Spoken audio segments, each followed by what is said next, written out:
This edition of China Book Club is on The Golden Age by Wang Xiaobo, a novella that was originally published in 1992 as黄金时代, and the translation was finally completed and published in 2022, a full 30 years later. And I think if you ever get to the point of reading entire books in Chinese, 黄金时代 should be your first one, because it's nice and short and it's so entertaining. It is about a 21-year-old man called Wang Er, and he's stationed in a remote countryside commune, as the young Wang Xiaobo was in the late 1960s, and he spends his days on the farm and dreaming of losing his virginity. And eventually this dream comes true in the shape of the beautiful doctor Chen Qingyang, who teaches him a lot. And so in China, the concept of the 自我批判, the self-criticism, is similar to the confession in the Catholic faith. However, whereas a confession is spoken in a confessional, the 自我批判 is written.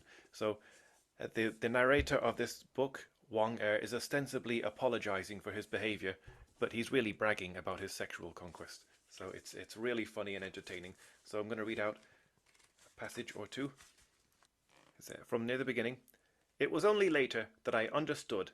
Life is but a slow, drawn-out process of getting your balls crushed. Day by day you get older.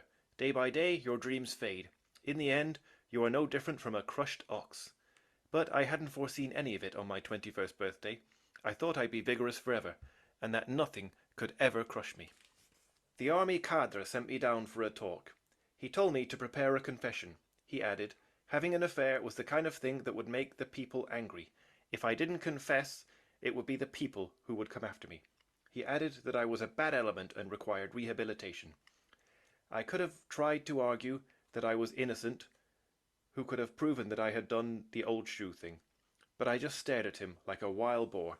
I stared at him like I was deaf. I stared at him like a male cat staring at a female cat. I stared until he ran out of steam and let me go. In the end, he never got a single word out of my mouth. He doubted if I could speak at all. Everyone else said I wasn't a mute, but he had trouble believing that since he had never heard me utter a single word. Still today when he thinks of me, he doesn't know whether I'm a mute. I feel titillated by the very thought of it.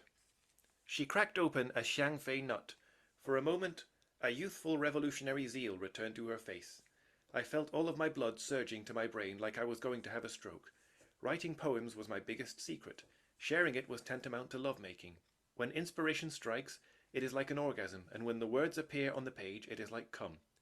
Only girls that I was sexually involved with were allowed to read my poems. How could they have ended up in my mother's hands? I felt like a chicken without a tail, with nothing at all to cover my sphincter. The matches, cigarettes, and chopsticks sitting on the table splattered across the floor. Furiously I roared, "That goddamn little bicycle Belle! I will murder her! Mom, did she give you the manuscripts? Give them back!"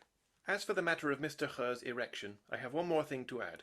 No matter at what stage of his fall Mr. He had gotten his erection, it all proved the same thing. In Mr. He's body, there was still plenty of life force yet. That was all that it could prove. Wang Xiaobo sadly died very young, but his widow, Li Yanhe, is a sociologist and China's most high-profile sexologist, possibly China's only sexologist, so she's well worth reading, and I strongly recommend reading this book, The Golden Age by Wang Xiaobo, and it's nice and short. You can read it in a couple of sittings.